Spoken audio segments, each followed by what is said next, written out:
Hello guys, আজকে কার সাথে দেখা হলো মানে আজকে দুইটা ভাইরাল মানুষের সাথে দেখা হলো। তো চলো তোমাদের শুরু থেকে দেখা হয়। তো আজকের ঘটনাটা হলো যে আমি আমার বুলেট নিয়ে যেতে যেতে আমার চাকা ব্লাস্ট হয়ে গেলো, তাই আমি ফটাফট করে চলে আসলাম একটা ভাইরাল মানুষের কাছে ঠিক করতে। তারপর ওখানে এক রাত একদিন থেকে বাড়ি আসলাম ভাত খেতে খেতে, একটা ফোন আসলো ঘুরতে যাওয়ার। আর মেন কথা হলো যে যেমন কথা তেমন কাজ, তোমরা তো জানোই। তারপর আমরা তিনজন ছুন্ডি মানে তিনটা ছেলে মিলে চলে আসলাম আমরা করণডিগি ঘুরতে। তারপর আমাদের সাইকেলে তেল ভরে আমরা চলে আসলাম আইলা করণডিগির কাছে। তো চলো চলো চলো তোমাদের একটা ভালো জিনিস দেখাই আগে। টানাং। এই দাদাটাকে কে কে চেনো অবশ্যই কমেন্টে জানিও।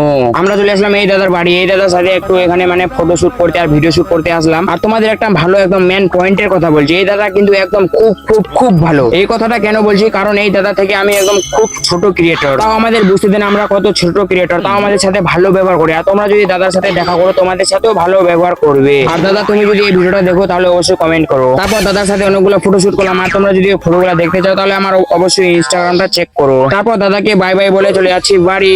তারপর রাস্তার পাশে দেখলাম চুল্লু বিড়ি করছে, তার জন্য আমরা এত রোদের মধ্যে চুল্লু খেয়ে চলে আসলাম বাড়ি। আর আমার বন্ধু চুল্লু খেয়ে তোমাদের টাটা বলে দিল।